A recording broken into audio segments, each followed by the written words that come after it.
So we're going to take a look at some stuff here. I'm going to start with this side view here.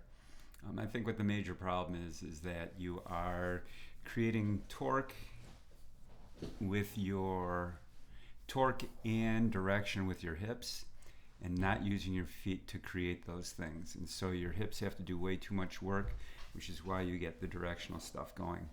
So when you go to start here,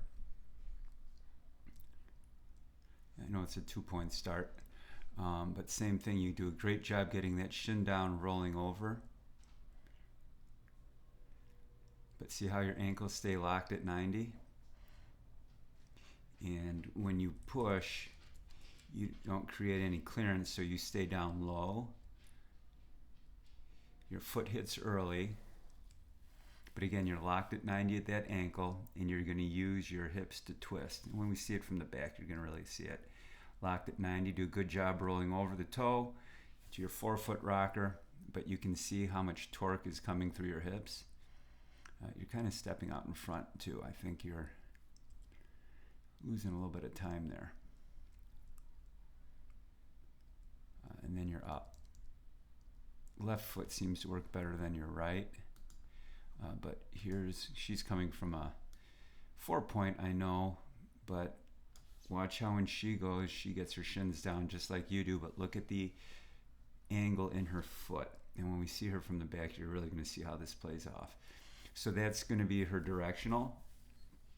So she's getting a forward push from that foot, and so her hips can do more stabilizing.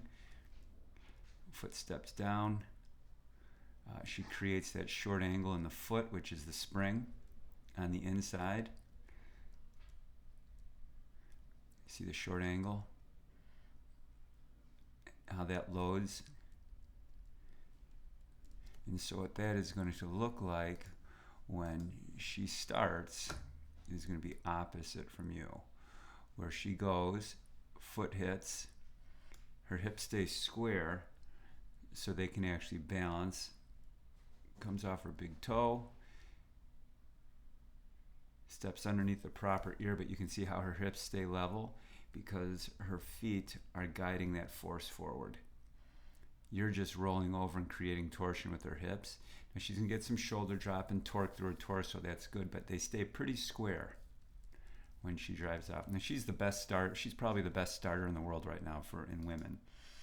But with you can watch.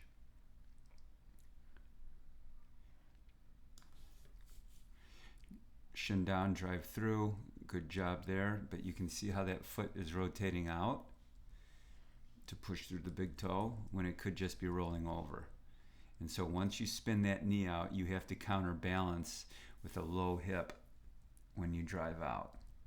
Foot steps to the outside, and then there's that rotation through your hip instead of your foot, and you spin out and you get to the big toe, which is nice, but it's so much that your hip has to counterbalance the torque, which causes that crossover.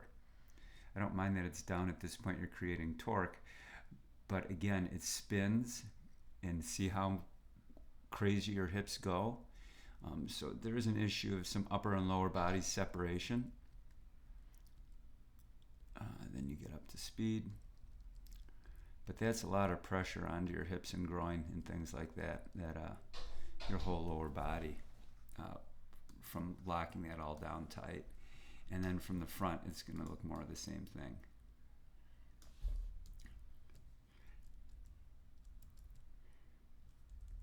See how that heel spins in? That's a shitload of pressure on your hips. Step, a lot of pressure.